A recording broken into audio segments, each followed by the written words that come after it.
On our channel 1 and channel 2, two separate mics? Yeah. Oh, that's annoying. Yeah. That's why I'm sitting trying to figure it out. I'm like, this is fucking annoying. And he was like, you have to have Down. two separate channels of audio, otherwise it's not a proper interview. I'm like, she's so cute. Alrighty then. So, Tony. Is she in this? Yeah, she can be in this. Oh, okay. I didn't know if she wanted to. Oh, sorry. I'm trying to figure out which one I'm Which one listening is, to. yeah. And if you want to just make sure that the best thing you want to do if you're looking at the monitor is make sure that Logo? the logo is from the logo app. Oh, well then, that's not currently happening. I don't know the camera. I'm used to I didn't sit at the right place. No, you're fine.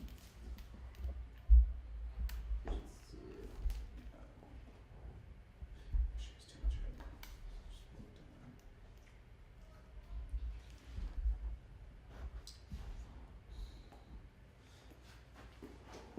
It's still not all in it. It doesn't need to be all, and it just needs to be seen.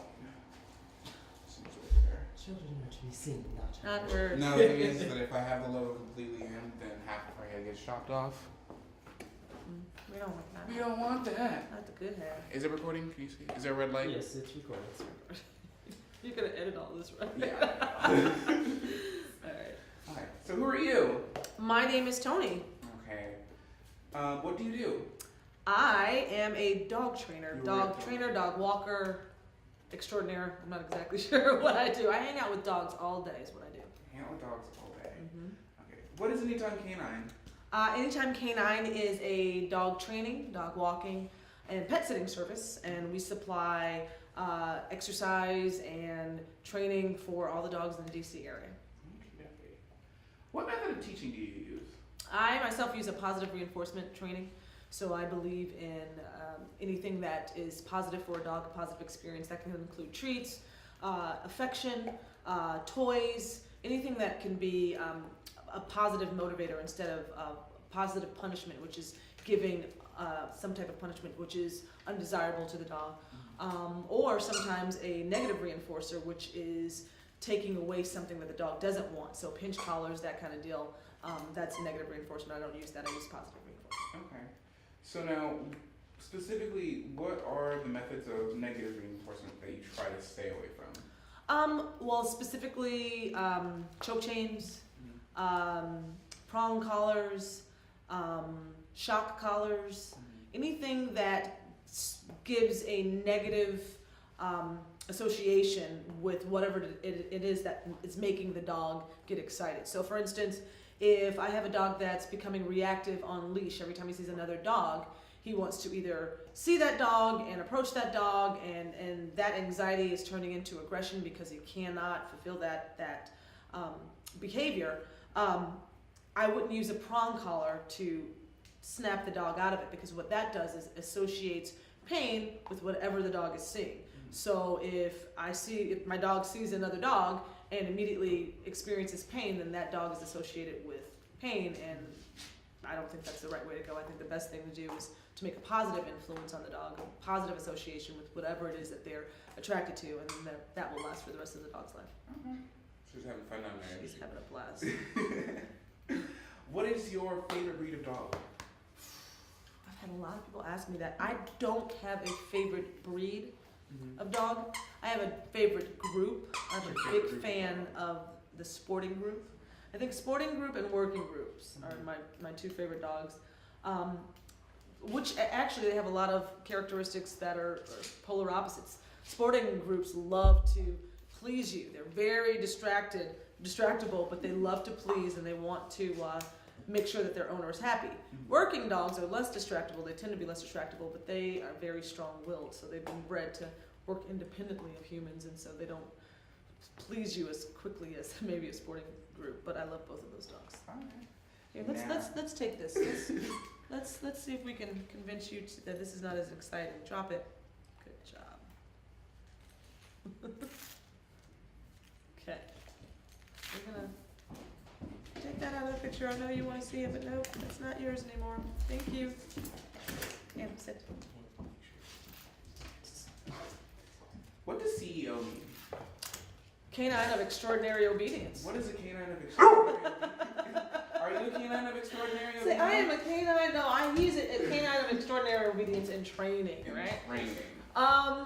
Well, you know, I just kind of one day wanted to leave a funny message on my machine for everyone to hear, and I thought of my dog Riley as being.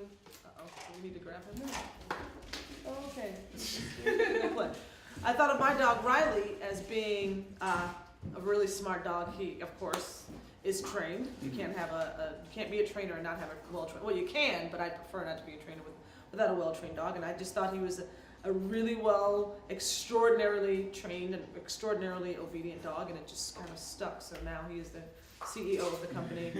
I follow his suit, and we get along fine.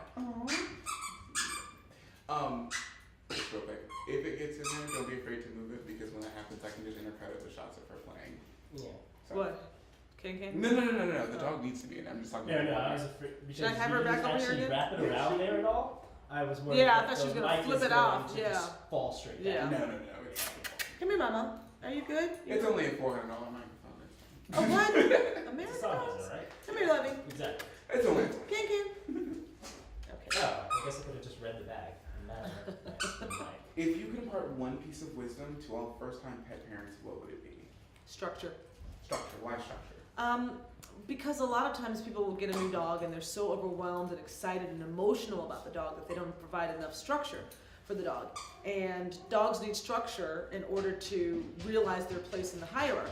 So if they don't have any structure and the human is just the two-legger, as I call them, is letting them, do whatever they want, sit wherever they want, rest wherever they want, they are assuming that in that case that they are becoming, they are pack leader, in fact. And once a dog believes that they are higher up in the hierarchy than they should be, that's where the problems start.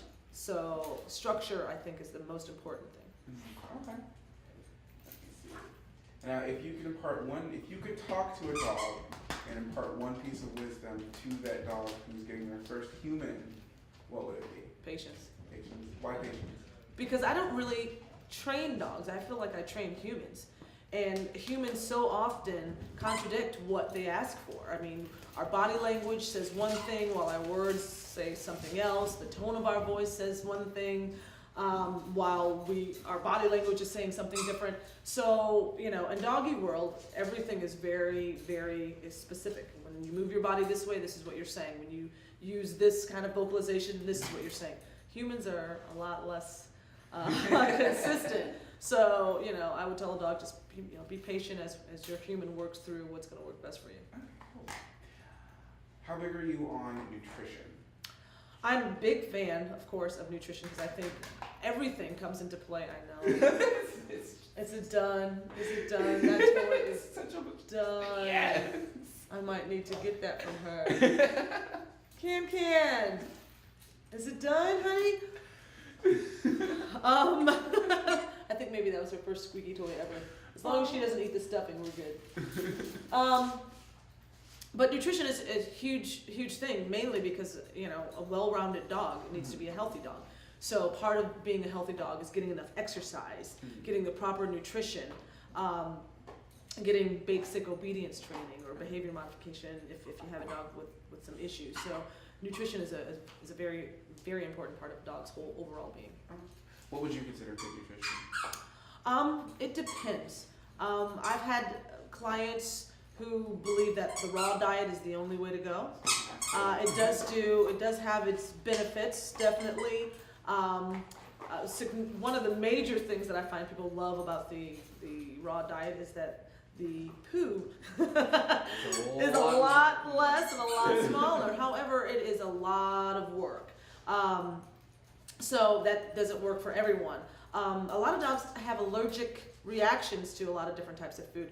Grain-free diets tend to work for a lot of dogs because many more dogs than you think are actually allergic to wheat and things of that nature. So I think it depends on each human and each dog. I don't have a broad, one-fits-all type of nutrition. So I think it depends personally on the human's life and on the dog's needs. All right. So, are dogs really man's best friend? Dogs are women's best friend. They're women. They're my best friends.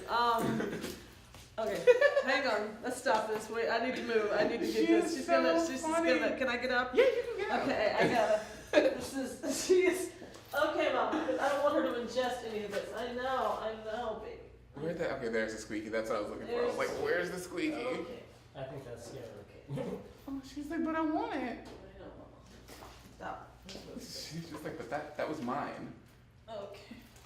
Okay, again. Come on, baby. She's like, no. I want the I want the treat.